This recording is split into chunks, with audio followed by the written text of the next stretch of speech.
राधे राधे प्यारे बच्चों, मैं आशुतोष राय, डायरेक्टर ऑफ आरके क्लासेस, आज लेके आया हूं क्लास 12 का सबसे इंपॉर्टेंट टॉपिक जो कि बोर्ड एग्जाम में केस बेस्ड स्टडीज में जरूर रहता है और आपके लिए बहुत ज़्यादा इंपॉर्टेंट टॉपिक है। आप अगर इसको करेंगे तो एक समझ लीजिए कि आपको एक 4 नंबर का क्वेश्चन तो फिक्स है ही है और 2 नंबर 3 नंबर में भी सवाल इसके पूछ लिए जाते हैं। तो अगर मैं देखूं तो सबसे पहले जो हमारा टॉपिक है वो सबसे लास्ट टॉपिक है आपके एप्लीकेशन और डेरिवेटिव का, जो कि प्रैक्टिकल प्रॉब्लम है मैक्सिमा और मिनिमा का। प्रैक्टिकल प्रॉब्लम बोले तो जैसे कि हमारे असल लाइफ ज़िंदगी में जो भी कुछ हो रहा है उसको इससे रिलेटेड ये प्रॉब्लम होंगे। तो सबसे बड़ी चीज़ कि जब भी हम इनके क्वेश्चंस को करेंगे तो हमें ये चीज़ समझना है कि सबसे पहले हमें इसमें एक मेथड यूज़ करना है जिससे हम इन क्वेश्चंस को कर पाएंगे, और वो मेथड है second derivative test.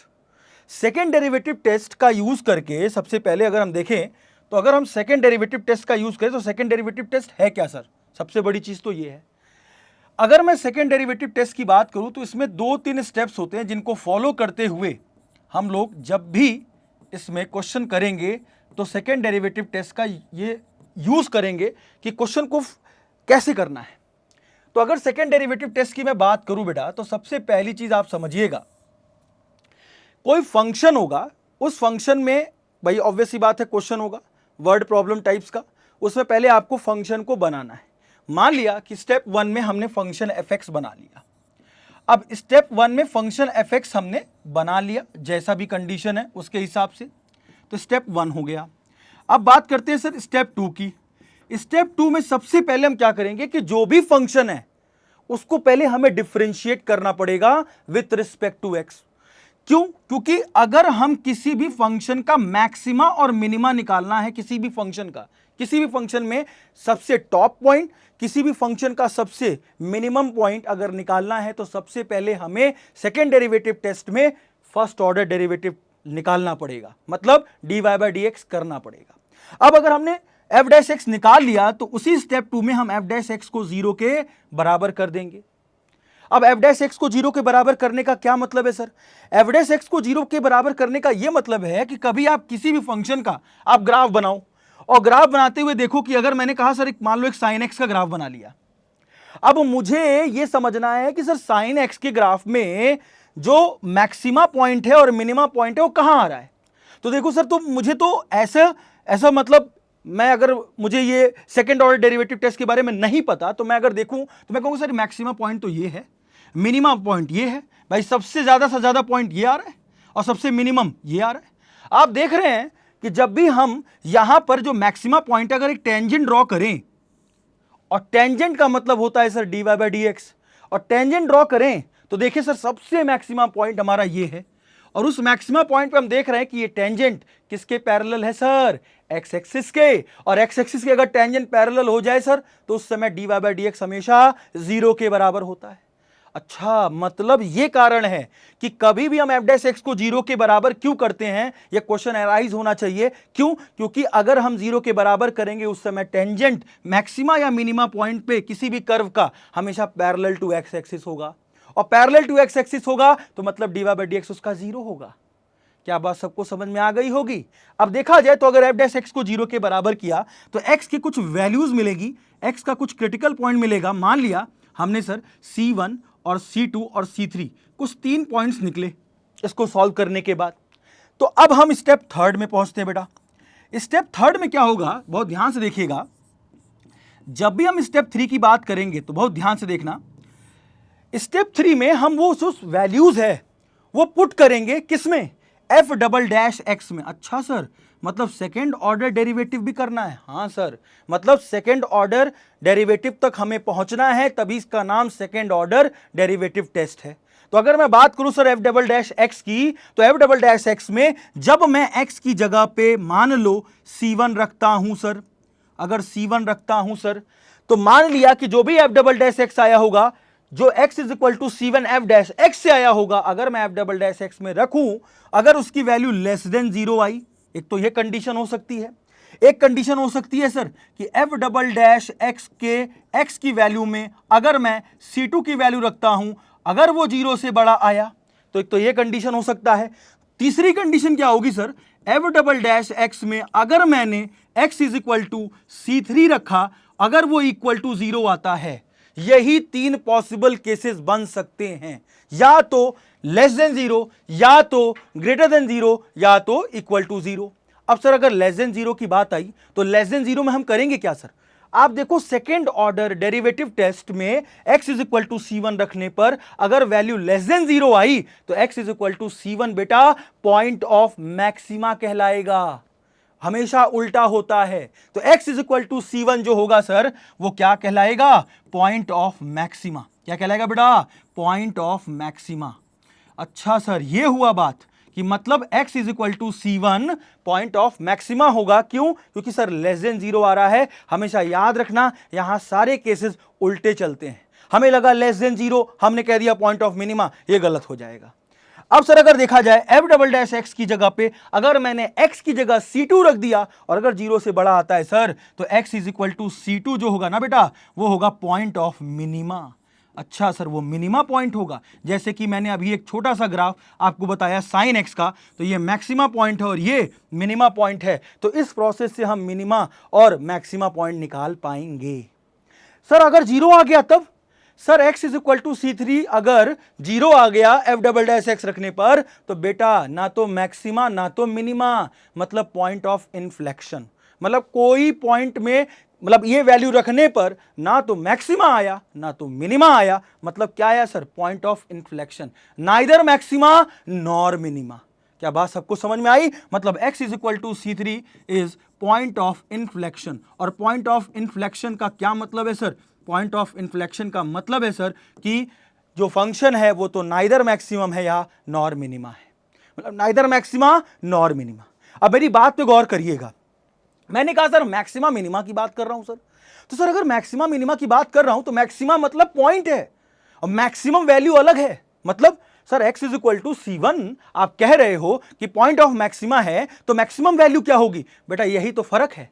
x is equal to C1 में अगर पॉइंट ऑफ मैक्सिमा आ रहा है तो ये x is equal to C1 हम fx में रखेंगे और fx में जो भी x का टर्म होगा वहां C1 रख देंगे। जो वैल्यू मिलेगी वो अगर x is equal to C1 point of minima था तो वो मिनिमम वैल्यू देगा।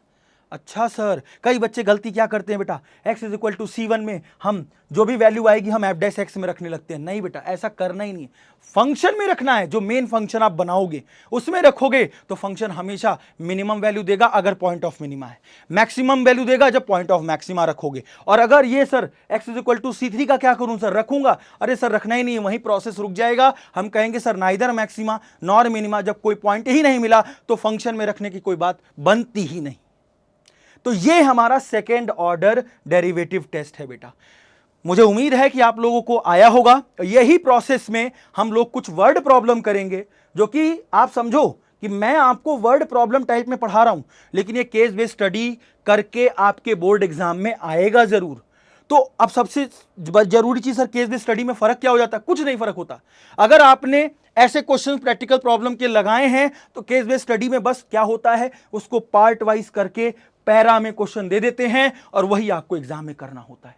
तो अब समझिए कि अगर मैं ये चीज किसी भी प्रैक्टिकल प्रॉब्लम में लगाऊं तो पहला क्वेश्चन हमारा क्या कहता है? देखो पहला question, amongst all pair of positive number with sum 24 find those whose product is maximum। मतलब सर ऐसे amongst all positive numbers के पेयर्स लेने हैं जिसका सम 24 है और उनका जो प्रोडक्ट है वो क्या होना चाहिए? मैक्सिमम। अब जब सर ऐसा क्वेश्चन आ जाए ना तो सबसे पहले दिमाग में बिठा लो सर कि हमें पहले जो गिवन है वो कांस्टेंट है और जो हमें निकालना है मैक्सिमम मिनिमा उसको तो हम प्रूफ करेंगे, लेकिन सबसे पहले हमको इसमें फंक्शन बनाना था। अब सबसे पहली चीज कि क्वेश्चन का मतलब आप समझिएगा। क्वेश्चन का मतलब बेटा क्या कहता है, सबसे पहले ध्यान दीजिएगा। अगर मैं कहूं कि सर सबसे पहले देखना ध्यान से कि sir amongst all pair of, pairs मतलब दो नंबर्स के होंगे। अगर मैं let numbers are, numbers be क्या मानूं सर? एक को अगर x मान लूं ना सर, एक को अगर x मान लूं तो अगला वाला क्या होगा? 24 माइनस एक्स। सर यही तो नहीं सोच पाते। अरे भाई ऑब्वियस सी बात है, अगर एक नंबर x है दूसरा नंबर क्या हो जाएगा सर? 24 minus x. क्यों? दोनों को जोड़ने पे 24 आना चाहिए। देखो लिखा है amongst all pair of positive number with sum 24, मतलब उनका पेयर करो, उनके पेयर को जोड़ो तो क्या होना चाहिए, 24 आना चाहिए। तो अगर एक नंबर x है तो बेटा दूसरा नंबर क्या हो जाएगा, 24 माइनस एक्स हो जाएगा। इसका मतलब कि जो नंबर्स हम मानेंगे वो x और 24 माइनस एक्स है। अब क्या बोलता है सर, फाइंड दोज, वो नंबर्स x की वैल्यूज निकालिए जब प्रोडक्ट उसका मैक्सिमम हो। अच्छा सर, अगर प्रोडक्ट उसका मैक्सिमम हो तो जो फंक्शन बनाएंगे हम इसके प्रोडक्ट को करेंगे, हम इसके प्रोडक्ट को लेंगे और प्रोडक्ट मतलब p, और p मतलब बोले तो सर क्या हो जाएगा, x इंटू कितना हो जाएगा सर, 24 माइनस एक्स। मतलब इन दोनों का हम प्रोडक्ट लेके चलेंगे और इन दोनों के प्रोडक्ट में हम क्या करेंगे, इनको मैक्सिमम या मिनिमम दिखाएंगे। लेकिन क्वेश्चन में क्या बोलता है, मैक्सिमम, तो मैक्सिमम दिखाएंगे। तो चलो देखते हैं सर, अगर प्रोडक्ट ये है तो मैं पहले तो इसको डिफरेंशिएट करूंगा, तभी तो मैं आप मैक्सिमा या मिनिमा निकाल पाऊंगा। सेकंड ऑर्डर डेरिवेटिव टेस्ट मैंने शुरुआत में इसीलिए आपको बताया कि सबसे पहले we have to calculate f dash x, और एफ डैश एक्स का मतलब पी डैश एक्स। अगर ये मैं p के फॉर्म में फंक्शन बना रहा हूं तो मेरा यही फंक्शन बनेगा, इसको मैं पहले फर्स्ट टाइम डिफरेंशिएट करूंगा। तो अगर करूंगा तो क्या होगा सर, तो सबसे पहले आप, कई लोग यहां प्रोडक्ट रूल लगाते हैं, मैं कहता हूं सर x का मल्टीप्लाई कर दो, तो प्रोडक्ट रूल लगाने की जरूरत नहीं है, तो 24x माइनस एक्स स्क्वायर हो जाएगा बच्चा लोग, कोई दिक्कत। अब मैं इसका dp by d x differentiate with respect to x करता हूं सर, तो क्या हो जाएगा सर, 24x का सर 24 हो जाएगा, एक्स स्क्वायर का क्या हो जाएगा सर, मात्र 2x। ये तो आपको पता ही है, 24 बाहर, x का कांस्टेंट, x की डिफरेंशिएशन क्या होती है 1, और x स्क्वायर का डिफरेंशिएशन क्या होता है 2x। ये तो सबको बेसिक क्लियर होगा भैया, डिफरेंशिएशन आना चाहिए तो ही आप एप्लीकेशन ऑफ डेरिवेटिव कर पाओगे।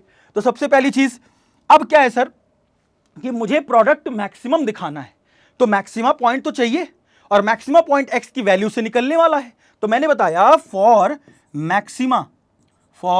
मैक्सिमा स्लैश मिनिमा के लिए सर हमें क्या करना होगा सर, तो सबसे पहले हम अगर मैक्सिमा स्लैश मिनिमा की बात करें सर, तो हम पहले क्या करेंगे, dp बाई डी एक्स को 0 के बराबर करेंगे सर। हाँ सर करेंगे। अब dp बाई डी एक्स को अगर 0 के बराबर कर रहे हैं तो बहुत बहुत ध्यान से देखिएगा सर, ये 24 माइनस 2x को मैंने क्या किया सर, 0 के बराबर कर दिया। क्यों, क्योंकि सर मेरा dp बाई डी एक्स तो यही आ रहा है।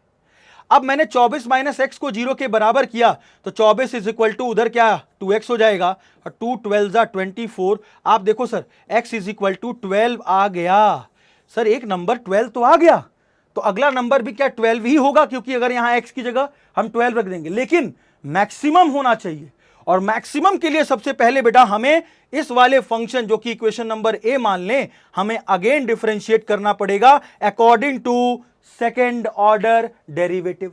और अगर according to second order derivative test से हमको again differentiate equation a with respect to x अगर करेंगे बेटा लोग, तो क्या होगा, d2p बाई dx2, ध्यान दीजिएगा, d2p बाई dx2 को हम क्या करेंगे, डिफरेंशिएट करेंगे, तो 24 का क्या हो जाएगा सर, 24 एक कांस्टेंट है और कांस्टेंट का डेरिवेटिव 0 होता है। -2x में -2 बाहर हो जाएगा सर, और x का क्या हो जाएगा 1। और देखा जाए सर ये तो -2 आ रहा है, और -2 बोले तो 0 से छोटा। अच्छा सर, तो अगर मैं x की जगह 12 रखूं तो सर यहां कोई x का टर्म तो आ नहीं रहा। मतलब यह है कि मुझे पता तो चल गया कि d2p बाई dx2, अगर मैं कहूं d2p बाई dx2 को अगर मैं कहूं सर कि ये x इज इक्वल टू 12 पे 12 रखना नहीं है, क्योंकि x का टर्म कोई आया ही नहीं, तब भी तो मैं देख रहा हूं लेस देन 0 आ रहा है, और लेस देन 0 पे x इज इक्वल टू 12 क्या देगा, पॉइंट ऑफ मैक्सिमा, मिनिमा नहीं। मैंने बताया उल्टा केस चलता है। तो x इज इक्वल टू 12 हमारा क्या आ गया sir, x is equal to 12 is point of maxima. और अगर पॉइंट ऑफ मैक्सिमा बेटा आ चुका है तो मैक्सिमम वैल्यू भी हमें चाहिए, और मैक्सिमम वैल्यू मतलब प्रोडक्ट मैक्सिमम चाहिए, और प्रोडक्ट मैक्सिमम के हमने क्या माना था, x इंटू 24 माइनस एक्स। तो अगर देखा जाए तो x इंटू 24 माइनस एक्स में मैक्सिमम प्रोडक्ट, भाई ऑब्वियस ही बात है मैक्सिमा पॉइंट है, तो मैक्सिमा पॉइंट अगर मैक्सिमम प्रोडक्ट में रखोगे तो प्रोडक्ट मैक्सिमम ही तो होगा। इसका मतलब p is equal to x की जगह 12, और यहां 24 माइनस एक्स है तो 24 माइनस 12, और देखा जाए तो प्रोडक्ट 144 आ गया। क्यों, क्योंकि 24 माइनस 12 कितना हो गया सर 12, और 12 का मल्टीप्लाई 144, मतलब मैक्सिमम प्रोडक्ट आया, p मैक्स आया। और यही हमें दिखाना था। मतलब जो दो नंबर्स थे अमॉन्गेस्ट ऑल पेयर, सर ये पेयर, ये जोड़ा बताओ क्या क्या नंबर होगा, तो सब जो नंबर्स होंगे, नंबर्स आर, जिसपे प्रोडक्ट मैक्सिमम आया तो नंबर्स क्या होगा, जल्दी बताओ बेटा, जल्दी बताओ। नंबर्स हमारा जो होगा वो 12,12 होगा। क्या होगा बेटा, नंबर्स आर 12 और एक 12,12। क्यों सर, क्योंकि अगर एक x माना है तो दूसरा क्या है सर, 24 माइनस एक्स। और अगर एक x है 24 माइनस एक्स है तो आप समझ सकते हो कि भाई x की जगह अगर 24 माइनस एक्स की जगह 12 रखोगे तो 12,12 आ गया, और मैक्सिमम प्रोडक्ट आपका 144 आएगा। समझ में आया सबको? यही है सेकेंड ऑर्डर डेरिवेटिव टेस्ट, और यही आपको केस बेस्ड स्टडी में पूछ लेते हैं। तो इस बार मैं बताऊं बेटा, इस बार बोर्ड का एग्जाम का पेपर जो आया था ना, वो इसी तरह की चीजें थी, ऐसे ही केस बेस्ड स्टडीज थे। लेकिन आपको ये समझना जरूरी है भाई, ऑब्वियस सी बात है, हम अगर जेईई मेंस या एडवांस के लिए सोच रहे हैं तो हमें बोर्ड एग्जाम के लिए भी थोड़ा सोचना पड़ेगा, ओरिएंट होना पड़ेगा। क्यों? क्योंकि अब वो पैटर्न पहले वाले नहीं रह गए कि जिसमें आपको 5 नंबर 3 नंबर वाले सवाल करने हैं। आपको कम से कम assertion reason, case based studies, इन टाइप के क्वेश्चन को समझना है। तो मैं अभी अगली सीरीज में आपके इनके केस बेस्ड स्टडीज भी कराऊंगा, लेकिन फिलहाल में अभी इससे आपको यह क्लियर करा रहा हूं कि बेसिक आपका क्लियर हो जाए सेकेंड ऑर्डर डेरिवेटिव टेस्ट का। तो मुझे उम्मीद है कि पहले क्वेश्चन से आपको समझ में आया होगा, और यही सेकेंड ऑर्डर डेरिवेटिव टेस्ट का एप्लीकेशन में क्वेश्चन इसी तरह के होते हैं। क्लियर है सबको? क्लियर है? अगर अपने सेकेंड क्वेश्चन की तरफ बढ़े बेटा, तो देखो क्या है सर, यह भी एक नंबर्स पे है। Find two numbers which sum is 16 and the sum of whose cube is minimum. अभी मैक्सिमम था, अब मिनिमम है। मतलब अब क्या कहता है कि उसका सम क्यूब करो, मतलब दो नंबर के क्यूब का सम करो। तो अब ये पता होना चाहिए सर कि अगर जो दो नंबर्स हम मान रहे हैं, हम दो नंबर्स अगर जो मान रहे हैं, तो दो नंबर्स सर क्या करते हैं, देखते हैं सर। सर अगर एक नंबर को, मतलब नंबर्स यार, लेट नंबर्स बी, ये लिखना बहुत जरूरी होता है बेटा, क्योंकि अगर आप डायरेक्ट लिखोगे ना तो board exam it's totally representation का खेल। अगर रिप्रेजेंटेशन नहीं है तो आपको बोर्ड एग्जाम में फिर नंबर तो उम्मीद ही मत हटाना भाई, लगाना कि मैं करके आऊं 100 नंबर और 100 में 100 मिल जाए। आप डायरेक्ट करके आओगे तो आपको नंबर एग्जामिनर नहीं देगा, तो इस बात का मेरे ख्याल रखना। अब numbers, let numbers be x, ठीक है। तो अगला नंबर क्या होगा सर, अगला नंबर आपको बताना है सर। दो नंबर का सम 16 है, अभी तक वहां 24 था, तो एक x था तो दूसरा 24 माइनस एक्स बन रहा था। यहां पे क्या हो जाएगा सर, 16 माइनस एक्स।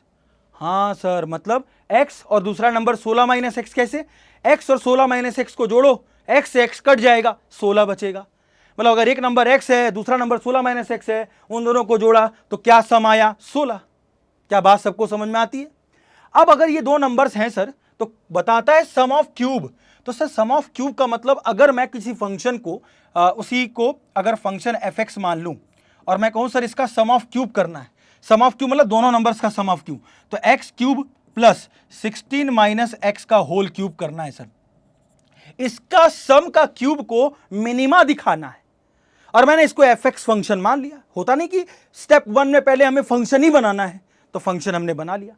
अब अगर फंक्शन बनाया तो सबसे पहले मैंने बताया फॉर मैक्सिमा स्लैश मिनिमा के लिए, बहुत ध्यान से देखिएगा, फॉर, भाई यहां पे तो मिनिमा ही पॉइंट आने वाला है, तो फॉर मिनिमा के लिए अभी तो हम चेक करेंगे कि मैक्सिमा आएगा मिनिमा आएगा। उसके लिए सबसे पहला हमें प्रोसेस क्या करना है बेटा, उसके लिए सबसे पहला प्रोसेस हमें एफ डैश एक्स को निकालना होगा। फर्स्ट टर्म डेरिवेटिव आपको करना होगा कि सबसे पहले आप फंक्शन को फर्स्ट टाइम डेरिवेट करो।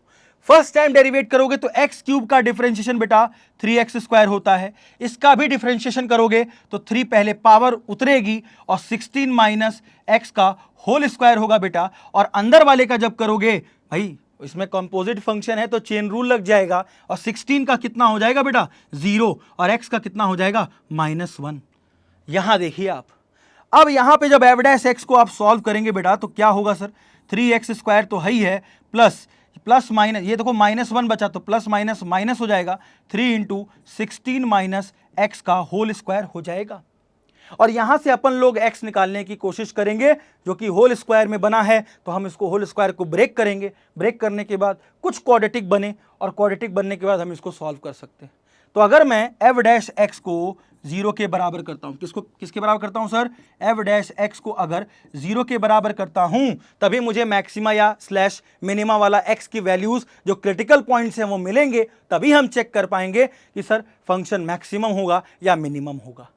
अब देखा जाए तो सर अगर मैं इसको डिफरेंशिएट करता हूं तो डिफरेंशिएट करने के बाद मुझे ये फंक्शन मिला। अब ये फंक्शन को मैं यहां रखूंगा तो क्या होगा, बहुत ध्यान से देखिएगा। ये फंक्शन को मैंने रखा तो 3x square minus 3 times of 16 minus x का होल स्क्वायर को बराबर 0 के किया। सर कर दिया। अब आप बताओ 3 कॉमन है सब में? हाँ सर कॉमन है। X square minus 16 minus x का होल स्क्वायर हो जाएगा सर? हाँ सर हो जाएगा, बराबर 0। 3 गया 0 की तरफ, भाई 3 गया 0 की तरफ, 0/3 0 हो गया।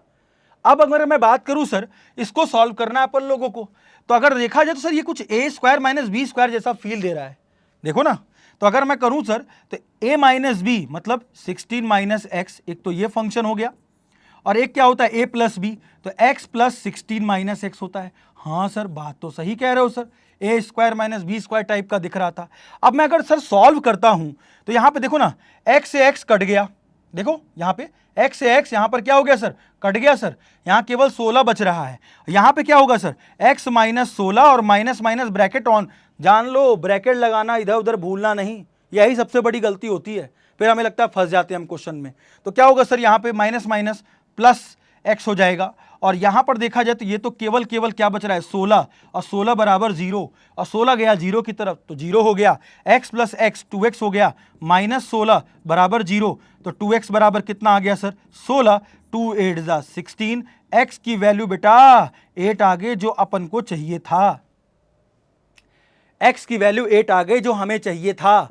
अब sir x is equal to 8 आ गया तो क्या करेंगे सर, अब x इज इक्वल टू 8 आने का मतलब है जब भी मैं अब फंक्शन में जो हमने फंक्शन निकाला था f डैश x, इसका फिर से सेकेंड टाइम डेरिवेटिव करेंगे, तो सेकेंड टाइम डेरिवेटिव करेंगे बेटा तो यहां पर पहले इक्वेशन को मान लेंगे हम, इक्वेशन नंबर a, क्योंकि सबसे लास्ट में सॉल्व होकर यही फंक्शन बना है, और इसी को सेकेंड टाइम डिफरेंशिएट करेंगे। तो differentiate equation 1, differentiate equation 1 with respect to x। अब इसको करेंगे तो सबसे पहले f डबल डैश x मिलेगा, और f डबल डैश x में ध्यान दीजिएगा 3x स्क्वायर का क्या होता है, 3 बाहर, x स्क्वायर का 2x, तो 3 इंटू 2x हो जाएगा सर। हाँ सर सही बात कह रहे हैं आप। उसके बाद सर इसको भी करें, 3 बाहर, ध्यान दीजिएगा 3 बाहर हो गया, और यहां पे 2 इंटू 16 माइनस एक्स हो गया, पहले पावर उतरेगी x भाई nx to the power n minus 1 वाला फॉर्मूला लग रहा है, तो 2 बाहर, ध्यान दो 2 बाहर हो गया, और यहां पे 16 माइनस एक्स बचा। अब 16 माइनस एक्स का भी तो करोगे, तो 16 का 0 हो गया, और 0 क्या माइनस 1 हो जाएगा। अब आप देखो तो f डबल डैश एक्स क्या बनता है बेटा लोग, f डबल डैश एक्स बनता है 6x, और सर ये माइनस माइनस प्लस हो जाएगा क्योंकि माइनस 1 बच रहा था, और 3 2 जा 6, और 16 माइनस एक्स बच रहा है। हाँ सर ऐसा कुछ बना। अब सर मैं f डबल डैश एक्स की जगह पे 8 रखूंगा। हाँ सर क्योंकि मुझे मैक्सिमा स्लैश मिनिमा में वैल्यू चेक करनी है, तो मैंने x इज इक्वल टू 8 रखा सर। रख दो सर, क्या बात है, x की जगह 8 रखने पर सर यहां पे क्या हो गया 16 माइनस 8, आप देखो 8 6 जा कितना हो गया सर 48 प्लस, अब यहां 16 माइनस, यहां भी देखो ना, यहां 16 में से 8 गया, 16 में से 8 गया 8, 8 6 जा 48, 48 प्लस 48 कितना हो गया sir 96, which is greater than 0, 96 0 से बड़ा है, और जब 0 से बड़ा है तो मैंने बताया कि x इज इक्वल टू 8 बेटा क्या हो गया, इज पॉइंट ऑफ, उल्टा चलेंगे और कहेंगे कि पॉइंट ऑफ मिनिमा है सर ये तो। हाँ सर पॉइंट ऑफ मिनिमा है सर, पॉइंट ऑफ मिनिमा है, और सर हमें क्यूब को मिनिमम दिखाना था, ध्यान दो ना, sum of whose cube is minimum, मतलब सर fx में अब वैल्यू रख देंगे। अगर हम मिनिमम देखें तो सबसे पहली चीज कि क्या होगा सर, यहां पे हमने शो कर दिया, ये शो करने के बाद 2 नंबर्स मिले मुझे, एक x 8 हो गया, तो 16 माइनस एक्स भी क्या होगा 8 होगा।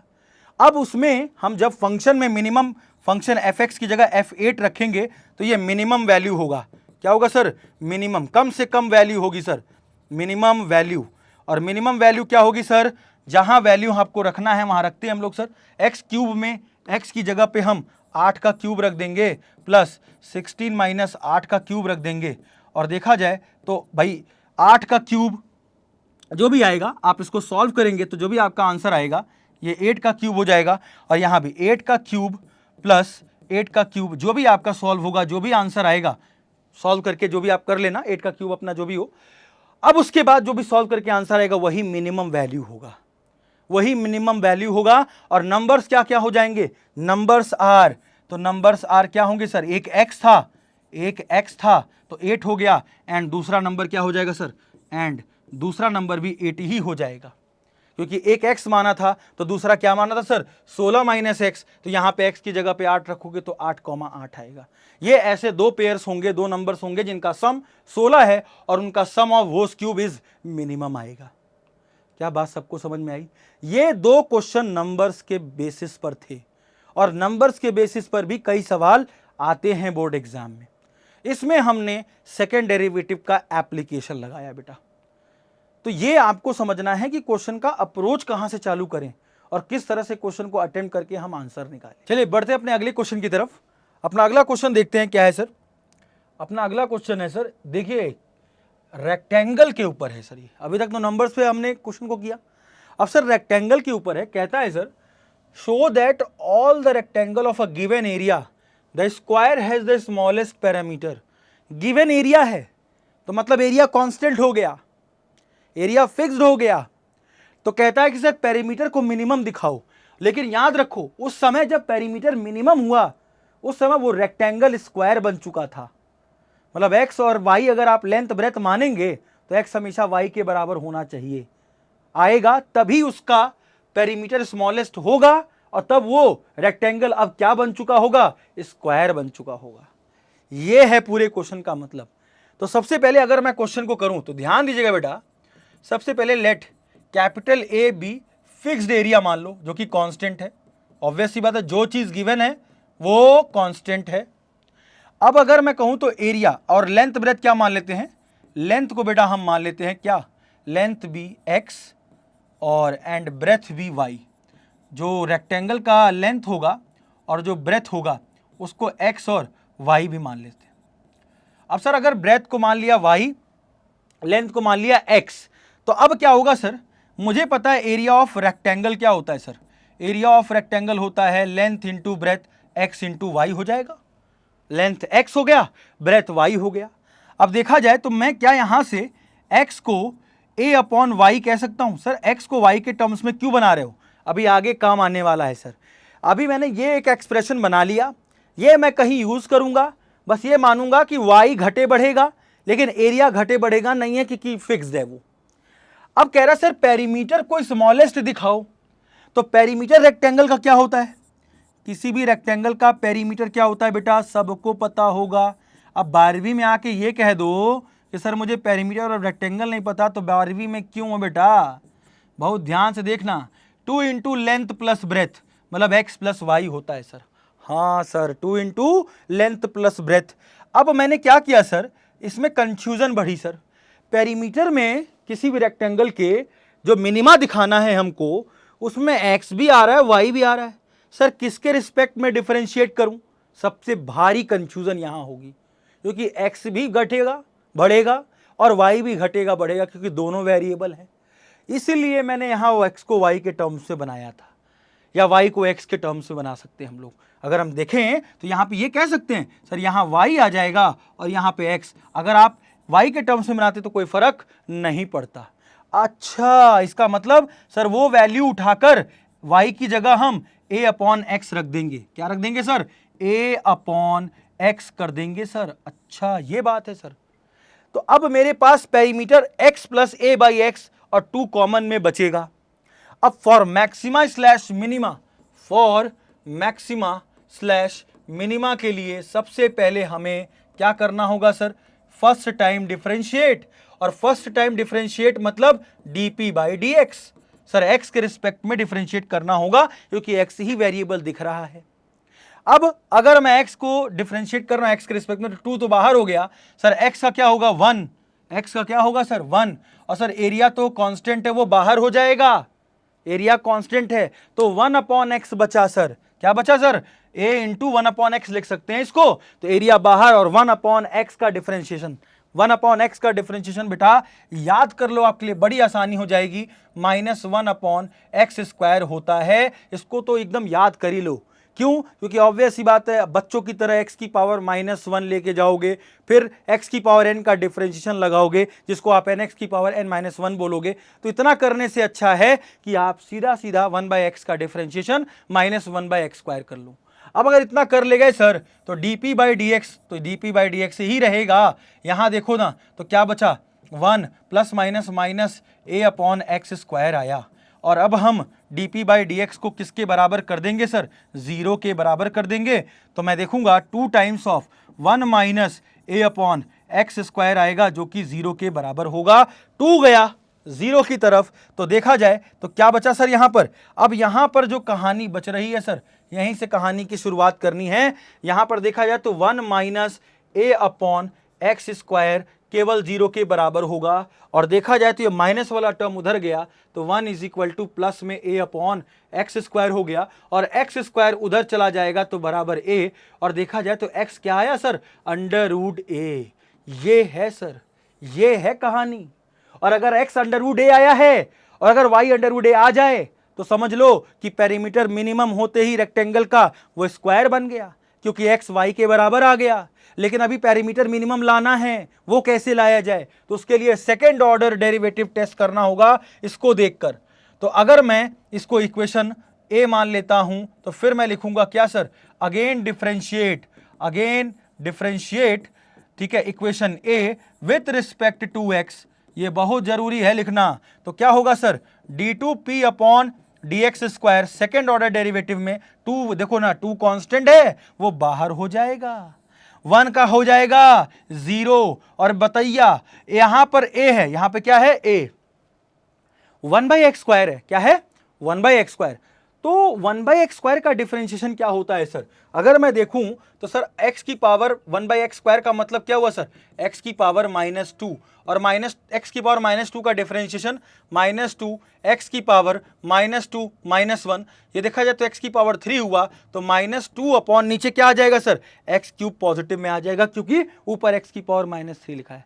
मतलब 1/x² का डिफरेंशिएशन -2/x³ होता है। अच्छा, तो सर ये माइनस माइनस क्या हो जाएगा, प्लस, और यहां 2 आ जाएगा, और नीचे कितना आ जाएगा सर, नीचे x³ आ जाएगा। ओके, इसका मतलब कि d2p/dx² में अगर मैं x की जगह √a रखूं, जो मैंने निकाला था अभी वैल्यू चेक करने के लिए, तो अगर मैं यहां देखूं तो क्या 2 2 जा कितना बचा सर, 4a, और x की जगह अगर √a रखता हूं तो √a का होल क्यूब आएगा कि नहीं आएगा।